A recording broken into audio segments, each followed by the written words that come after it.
아, 엄마 엎드려 뻗쳐. 이게 뭐예요 도대체 이게? 나 진짜. 저는 와, 저런 말을 어떻게 할 수 있을까라는 생각이 드는데 사실 뭐 저는 제가 학교 다닐 때 엎드려 뻗쳐를 많이 했거든요. 예, 학교나 뭐 이런 데서 이제 그때는 체벌이 있어가지고 엎드려 뻗쳐나 이런 자세로 해가지고 아니, 그 얘기가 아니잖아요. 나고 있는데 이거를 어머니한테 시킨 겁니다. 아들이요. 이게 말이 되는 상황인지 잘 모르겠습니다. 이게 가정집에서 일어난 일인데 이 아들이 어머니에게 이 엽기적인 가혹행위를 계속 시켰다. 이런 사건입니다. 그래서 폭언과 폭행은 물론 뭐 앉았다 일어나기, 뭐 기마 자세, 이 머리 박기 뭐 이런 식으로 말도 안 되는 가혹행위를 무려 1년이나 했다라고 합니다. 진짜 이걸 저렇게 사파로 보니까 더 황당하네요. 진짜 뭐 진짜 저랬는지는 모르겠습니다만. 네. 아니 왜 저런 거예요? 아들 녀석. 뭐 폭행이나 폭언을 한다면 뭐 동기라든지 이유가 있을 수 있겠죠. 저것도 뭐 인간이. 니나 인간이 되라. 죄송합니다. 제가 하려면 안 되는데. 하여튼 지금 이유가 좀 있는데요. 자기 말을 따르지 않았다. 그리고 음식에 간을 제대로 못 맞췄다. 허락 없이 컵라면 딴 걸 사왔다. 허락 없이 속옷 수건을 치웠다. 칫솔이 섞였다. 자기 칫솔하고. 말도 안 돼요. 뭐 이거 사실 핑계이고 이런 걸로 폭행할 것 같으면 뭐 말도 안 되는 거고요. 뭐 인간이 되라고 하는데 본인이 좀 인간이 좀 돼야 되는 상황이 아닌가. 어쨌든 가혹행위를 뭐 군대에서도 지금 요새는 이런 가혹행위 없습니다. 학교에서 당연히 없고요. 예. 어떤 아무 자기가 이유를 대면서 말도 안 되는 이유를 대면서 이렇게 가혹행위를 어머니한테 그것도 어머니한테 가한 것입니다. 승현님 이게 뭐? 아니 모르겠어요. 도대체 이 인간 뭐죠 도대체? 예? 사실 자기를 여기까지 키워주신 어머니잖아요. 자기가 태어나서 진짜 어머니의 손길 아니었으면 지금까지 올 수도 없었던 아들인 듯한데. 아니 그 속옷 수건 만졌다고 이랬으면은 자기 어렸을 때 기저귀 갈고 이런 거는 뭐예요 도대체? 그러니까요. 여기 지금 나와 있는 이 이야기를 시청자 여러분들께 말씀을 드려야 될지 진짜 고민 많이 했는데 어머니한테 진짜 인간이 될래라고 이야기를 했다라고 하고 뿐만 아니라 오늘 저녁에 뭐 흉기로 어머니를 찌르고 뭐 너도 죽고 나도 죽자라고 이야기를 했다는데요. 진짜 용서 안 될 것 같습니다. 저도 어머니가 저를 홀로 키우셨는데 이건 진짜 용서가 안 되네요. 자, 그런데 말이죠. 지금 몇몇 분들은 또 그런 말씀도 하세요. 그러니까 그거를 아들놈이 시킨다고 엄마가 왜 하시냐.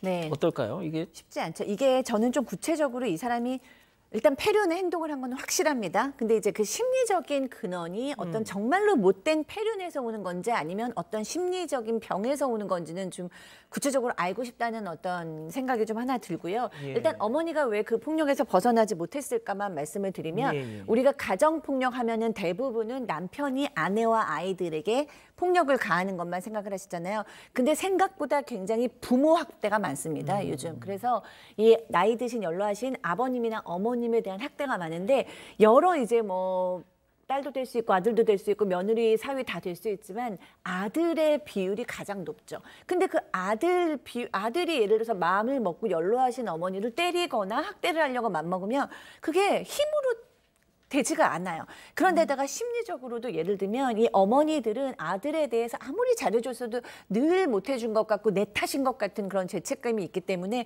그런 마음까지 더해지면 힘으로도 안 되죠. 마음으로도 괴롭죠. 적극적으로 그럼 신고를 하겠어요? 벗어날 방법이 상당히 없다는 게 문제입니다. 야, 이 다른 가족들은 뭘 하고 있었는지도 조금 궁금하고 말이죠. 자, 그런데 어쨌든 재판에 넘겨진 거 보면 이 아들이 그 주변 가족들이 뭘 하긴 했네요. 네, 일단 이 재판에 넘겨졌습니다. 수사기관을 거쳐서 이 적용된 혐의가 있었는데 일단 폭행이 상습적이었습니다. 그리고 자신의 어머니에 대한 것이었기 때문에 이름도 깁니다. 상습 특수 존속상해 그리고 존속 학대 혐의로 재판을 받았습니다. 자, 그래서 재판부의 판단은 어땠습니까? 네, 장기간에 걸쳐서 뭐 말도 안 되는 이유로 존속에 대해서 폭행이나 상해를 지금 가했기 때문에 그 죄질이 상습적이기 때문에 더 불량하다고 봤습니다.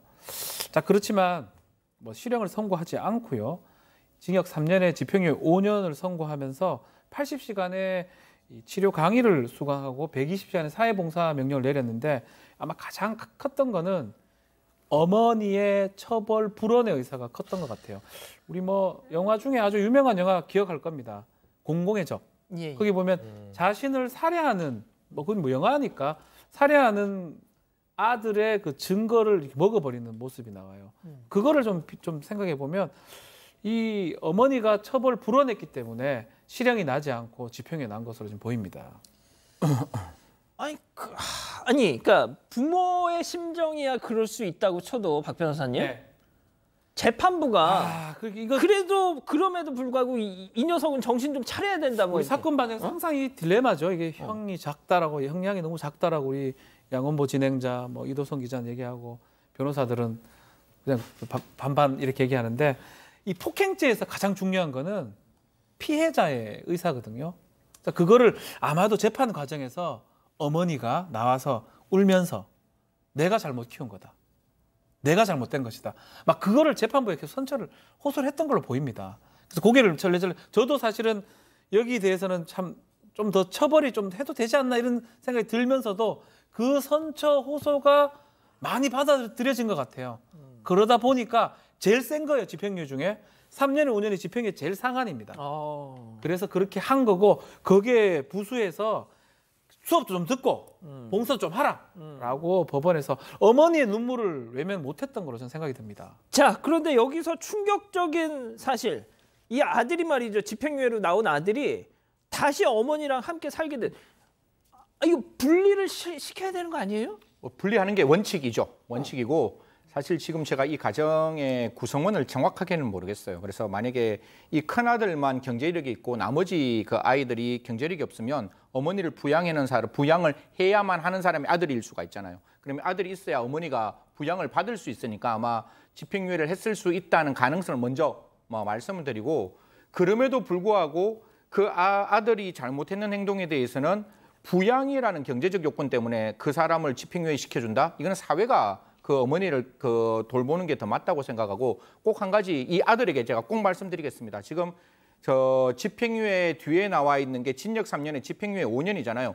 5년 동안 단 한 번이라도 어머니를 다시 학대하면 그 앞에 있는 집행유예 3년이 분명히 5년 중에 실형 3년이 분명히 살아날 수 있습니다. 취소되고 실효될 수가 있어요. 그래서 지금 보호관찰관 분들에게도 분명히 말씀드리는데 조금이라도 부모님에게 학대가 있으면 바로 집행유예 실효시키고 취소시켜서 3년 남아있는 이 징역에 뒤에 있는 학대까지 해서 두 가지 형을 병과해서 엄혹하게 처벌해야 된다는 말씀드리겠습니다. 자, 소장님, 그 상담 사례 중에 이런 경우도 있었나요? 이렇게 어머니 종아리를 때리고 얼차를 시키고 이런 사례까지는 없지만 그랬겠죠. 아들들이 굉장히 어머니 그 어떤 선을 넘어가는 사례는 생각보다 많아요. 그렇기 때문에 이 가족을 상담할 때 되게 중요한 게 구조적인 개입이거든요. 그러니까 구조가 똑같이 있으면 이 가족이 변할 수가 없어요. 그래서 이 똑같이 아들이 사회 금기를 넘어가는 아들인데 이 가족하고 어머니하고 아버지하고 다시 또 살게 한다는 건 이 아들이 네가 알아서 해라, 알아서 하지 못할 아들이거든요. 그렇기 때문에 구조를 바꿔줘야 되고 구조를 바꿔준다는 건 어머니와 아들과 그 부모님이 분리된다거나 혹은 다른 사람이 같이 들어와서 한다거나 이런 정도의 사회의 적극적인 개입이 전 필요하다고 봅니다. 그렇군요. 알겠습니다. 첫 번째 재판 이렇게 마무리하고요.